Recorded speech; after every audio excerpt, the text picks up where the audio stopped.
What's up everyone, Alex here. I never would have guessed that Atelier Marie would finally arrive on Western shores, but the game is finally here. And apparently, it might not be the last game to make a comeback, as they want to see every single Atelier game from back in the day on digital stores. But the biggest question that fans would like to know is what Atelier Marie Remake offers that no other contemporary Atelier game has. As it turns out, quite a few, because if you've only known the series through its more recent entries, this oldie but goodie is going to surprise you immensely, hopefully in a good way. You play the role of Marie, a budding alchemist still attending school. But she's not like any recent alchemist that you played, like Ryza or Sophie. She is a flunky at the academy, and it's your duty to help her make an item of the highest rank in order to pass a special exam that'll determine her fate. But you'll only have 5 years to do so you really gotta hustle. And yes, you have a time limit in this one. Or not. More recent Atelier games have abandoned the more rigid time limit structure of earlier titles, and this remake actually lets you play through it without any sort of time limits. The only downside to this unlimited mode is that certain events won't be available for you to trigger. Given that I'm a recent fan, I decided to choose unlimited mode anyway, despite the story's 5-year time limit.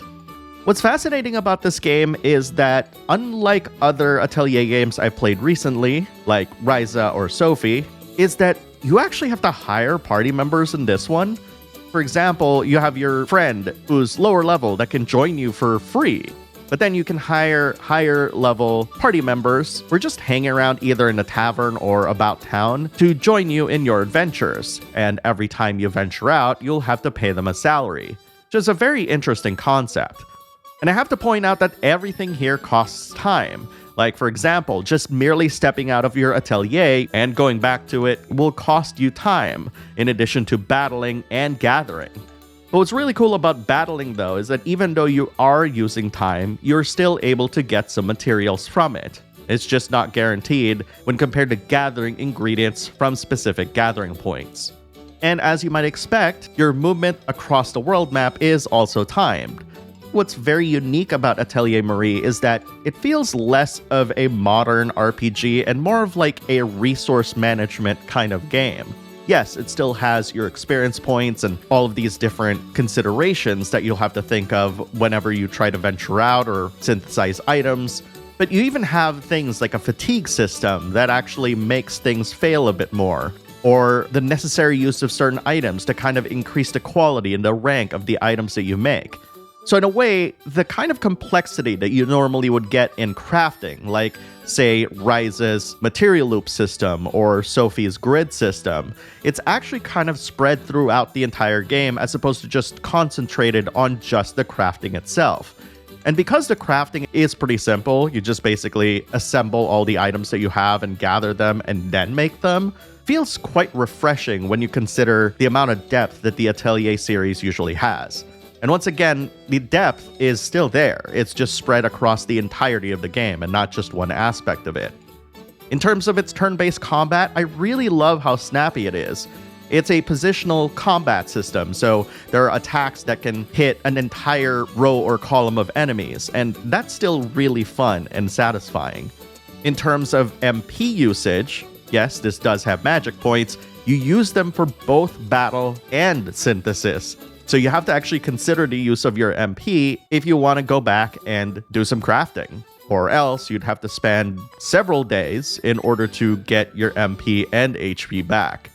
You can mitigate all of this, of course, by crafting and crafting items necessary for you to get a lot of your health and magic back faster than you would resting, which is such a weird idea of drinking all this as opposed to resting, right? But nonetheless, I think all of these systems kind of working together to create this very unique experience from the past and kind of modernizing it in such a way that we get to experience it again is really, really cool. And presentationally, it's quite gorgeous, actually. I also love the orchestrations of classic themes, and I'm just really genuinely happy that we're finally able to play what is a part of Atelier history. With all that said, Atelier Marie Remake is far and away from being a modern Atelier game. Though I lament the lightness of its storytelling, the fact that it plays closer to a simulation game is not a deterrent for me, as it turns it into one of those games that you can either pick up and play for a little bit as a side game or your main one. And despite the narrative, your actions throughout your journey will determine which of its 7 endings you'll obtain, which makes everyone's playthroughs unique. It might not be a conventional game, and heck, it might not even be as long as other Atelier games, but Atelier Marie Remake is a worthwhile blast to the past that's a different kind of adorable and fun.